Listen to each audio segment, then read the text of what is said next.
Nah, sekarang kalau kita mau lihat ya, oke, dewasa itu identiknya tidak menjadi bahagia gitu ya. Iya. Nah, sekarang kita mau lihat, oke lah, kita tinggalkan dulu dewasa dulu ya. Tapi kita mau lihat dari kota kebahagiaan dulu, gitu ya. Kebahagiaan itu apa, gitu. Nah, kebahagiaan katanya anak kecil gitu ya. Ya, anak kecil orang dewasa nggak ada bahagia, sedih terus gitu ya. Nah, sekarang kita mau lihat dari kebahagiaan. Sebenarnya kebahagiaan itu kan ada dua. Kebahagiaan yang bersifat yaitu dia lebih pada hal-hal yang uh, misalkan aku beli es krim aku bahagia gitu ya. Nah, kemudian yang bersifat subjektif ya, subjektif well-being. Kalau dalam bahasa psikologinya, subjektif well-being. Itu lebih pada hal-hal bersifat ya simpelnya begitu. Kalau misalkan saya lagi pengen es krim lah, bikin bahagia yang bersifat hedon gitu ya. Hedon itu kan dari kata aku pengen apa beli buat aku bahagia.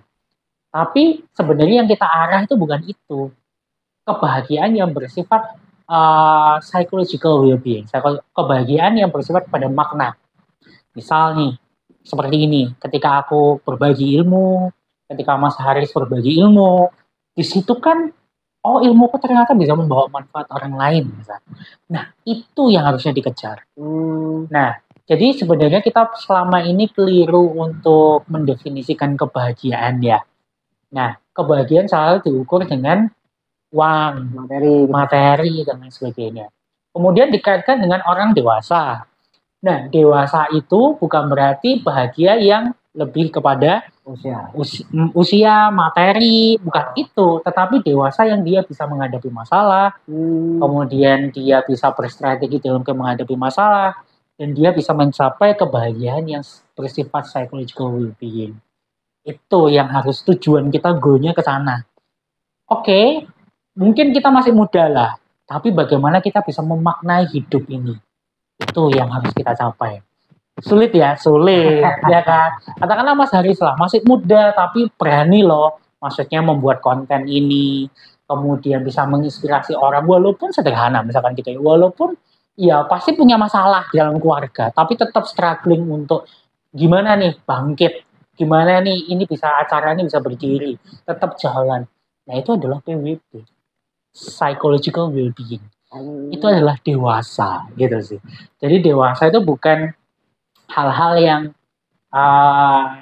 apa ya, intinya nggak ada masalah, kemudian yang terlalu muluk gitu ya, enggak sih, hal sederhana yang kita bisa memaknainya dalam diri kita sendiri dan bisa bermanfaat bagi orang lain. Nah kayak gini-gini kan bermanfaat bagi orang lain. Nggak beda ya kalau misalkan bahagianya itu ya misalkan disuruh apa begitu ya, benefitnya buat apa gitu ya. Nah kayak gitu transaksional banget, sayangnya banyak banget ya kayak gitu ya. Nah jadi itu sih dewasa yang lebih pada bagaimana kita memaknai kehidupan kita sekalipun ada masalah, pasti saya yakin saya pun bisa ngomong begini ya di latar belakang keluarga, latar belakang orang-orang sekitar saya dan sebagainya juga pasti ada masalah. Dalam tanda kutip sudah damai dengan apa yang ada di belakang gitu. Betul. Dan saya semua yakin lah, semua orang pasti punya. Tapi bagaimana kita tidak meratapi nasib itu, bagaimana kita tetap struggling.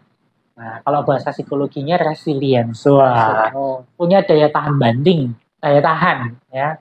Walaupun digembor apapun tetap fighting. Nah, tapi tujuannya adalah bagaimana saya bisa jadi berkat. Nah, bisa menginspirasi, bisa bermanfaat buat orang.